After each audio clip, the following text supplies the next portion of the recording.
Bonjour à tout le monde, je suis avec une jeune fille.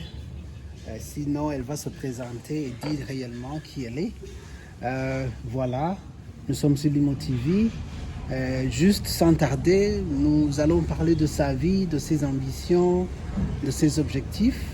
Et peut-être que bientôt, elle aura des opportunités grâce à ses compétences et à cette interview probablement. Et c'est à vous, les auditeurs, de faire un geste d'amitié, d'unité pour faire avancer certaines choses dans la vie de cette jeune fille. Quel est votre nom? Présentez-vous. Je m'appelle Divine Douiman. Est-ce que vous êtes, j'ai dit une fille, est-ce que vous êtes une fille, vous êtes mariée? Je suis célibataire. Ok, vous habitez exactement où? Je viens de quitter la maison de mon père il y a 2 mois pour aller dans une maison dont une consacrée s'est engagée à payer le loyer pour moi. Ok, c'est cette personne qui paye tout pour vous?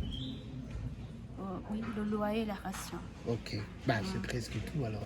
Parce que moi, je suis encore au chômage. Parlons du chômage. Quelle est votre expertise? Qu'est-ce que vous avez fait comme étude? C'est ça. Parce que tu as dit que tu es au chômage. Tu as pu terminer tes études?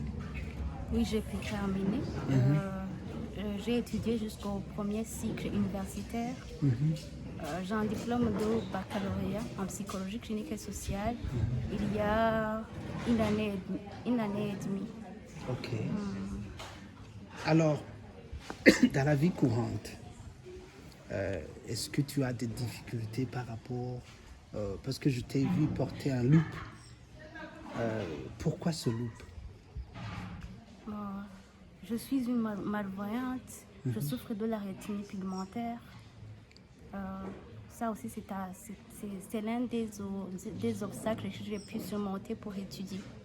Oh, tu as étudié avec ton problème de vision.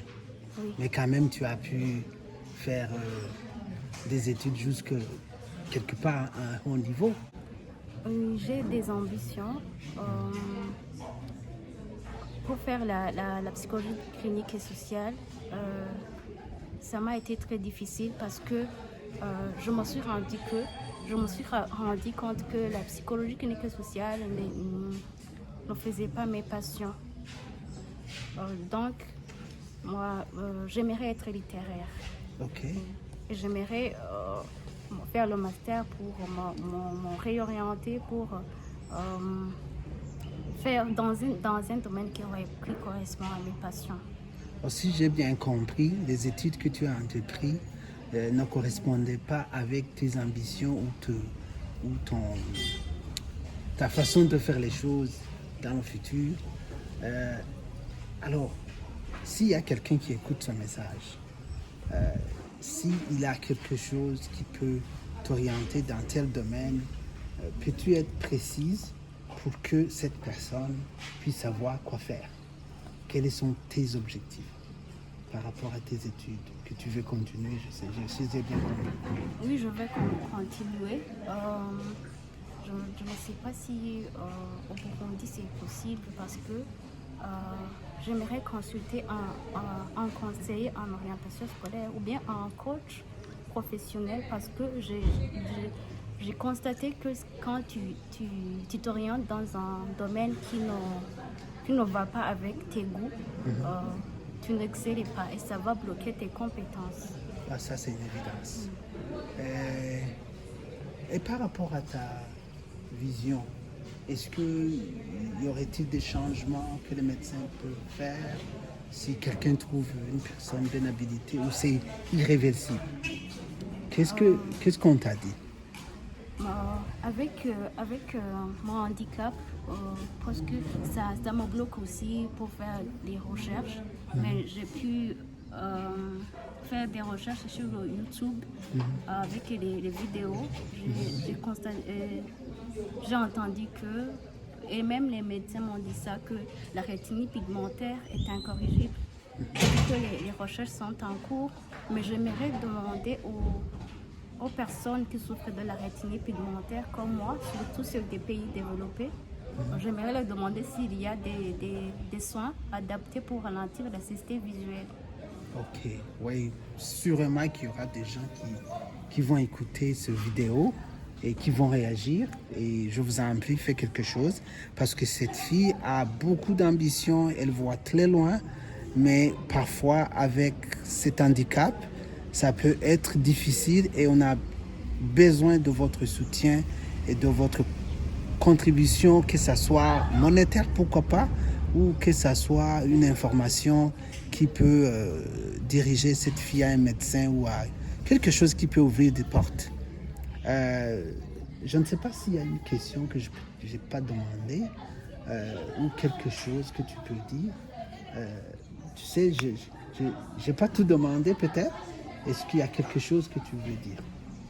Quelque chose que je peux dire que, en tout cas, j'ai pu me battre pour étudier jusqu'à l'université, jusqu'au premier cycle universitaire.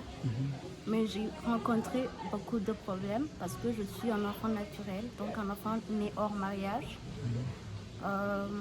J'ai subi des traumas pendant mon enfance. Ça aussi, ça m'a affecté dans mes études. Donc, ce sont des trois principaux obstacles que je puisse surmonter. Donc, ces traumas de l'enfance,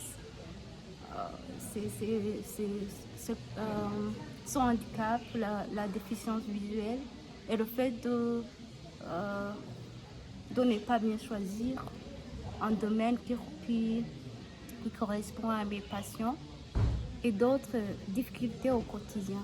Donc, et là, je n'avais aucune assistance. Donc, en tout cas, comme je l'ai dit, j'aimerais me réorienter, j'aimerais changer de filière pour embrasser le domaine qui me va bien. Cool. Je voulais changer de filière pour, comme je viens de le dire, changer de filière pour me réorienter dans un domaine correspondant à mes passions pour récupérer mes compétences parce que je voyais comment je souffrais quand je faisais la psychologie clinique et sociale. C'est une bonne filière, mais chacun a sa vocation. Et en plus de cela, j'ai besoin aussi d'une intégration professionnelle. Que ce soit dans le métier, le journalisme, correspondant à mes passions, ou dans le domaine correspondant à la psychologie clinique et sociale, car même la psychologie, je l'ai appris. Donc, je peux le mettre en application. Donc, j'ai besoin d'une intégration professionnelle dans des domaines que je suis capable à occuper efficacement pour mettre au service mes compétences et pour mériter une rémunération qui me rendra autonome financièrement. Oui, j'ai dit une religieuse, une consacrée qui vient de m'aider, qui s'est engagée de payer le loyer de la maison pour moi.